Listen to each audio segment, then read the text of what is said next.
Good morning and welcome to another installment of Garage Chemistry. Let's get started. As always, we'll start with safety, putting on my goggles and my gloves. Today we're going to do an experiment that talks about oxygen and some of the powers that oxygen has. Specifically, in terms of oxygen's ability to manipulate the numbers of electrons things have in what are called reduction and oxidation or redox reactions. So to get started with, I'm going to put about 60 milliliters of water. It's nice warm water. It's not hot, not cold, just warm water. 60 milliliters of water into a Erlenmeyer flask that we just finished cleaning out, so we know that it's clean. Always having clean glassware, very important.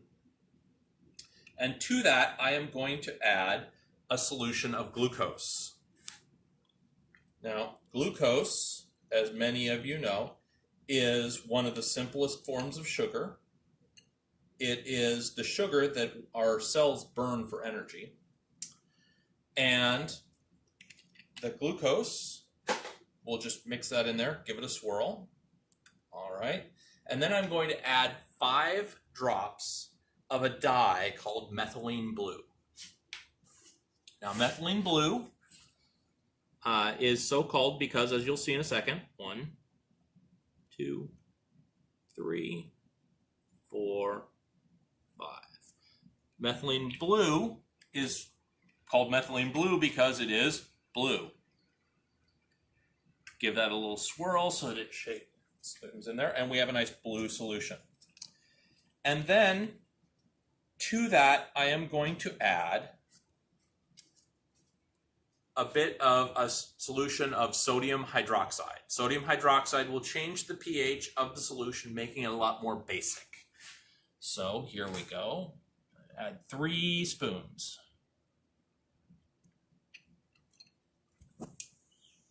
1. Here's 2.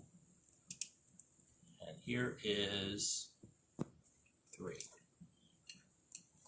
All right. Put that aside, cap my bottle, so that you know that we're safe. I'm going to put the stopper on it. I'm going to give it a swirl to make sure it's well mixed. And then we're just going to let it sit for a little bit.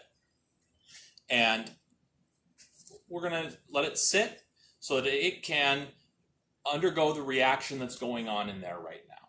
Now, what is going to be going on in there is that over the next few minutes, the methylene blue is going to start stealing electrons from the glucose. When that happens, if you visualize a number line, but instead of being side to side like you're used to, visualize that number line up and down. All right, 0 is right in the middle, and the further up you go, the more positive. The further down you go, the more negative. Every time methylene blue steals an electron from the glucose, it's going to go down one spot because electrons are negatively charged. And it's going to be reduced because its number is going down. Meanwhile, as the glucose loses electrons, it's losing negative, so its charge is going to go more positive, and it is being oxidized. So in that regard, the methylene blue is a oxidizing agent because it is oxidizing the glucose, and it is itself is being reduced. In this scenario, the glucose is the reducing agent because it is reducing the methylene blue, and it itself is being oxidized. Now, over time, something very interesting is going to happen here, and we will cut to the chase and see.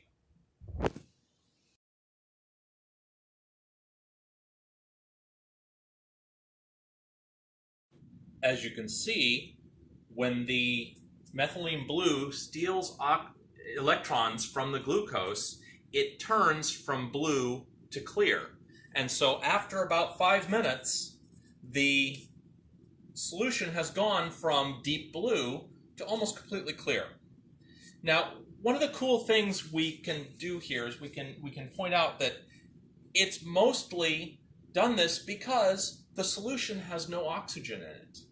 But even though this is stoppered off, we have a source of oxygen. Now, oxygen is one of the most powerful oxidizing agents there is. If we just simply take the flask, give it a brisk shake, we're back to a blue solution because the oxygen in the air dissolves back into the solution and reoxidizes the methylene blue. To recap, the methylene blue stole electrons from the glucose, and so its oxidation number went down because it's gaining those negative charges. It was reduced. And when we shake the oxygen back into the solution, the oxygen then reoxidizes the methylene blue, turning it from blue to clear and back to blue. That's it for today's episode of Garage Chemistry. We'll see you next time. Thank you very much.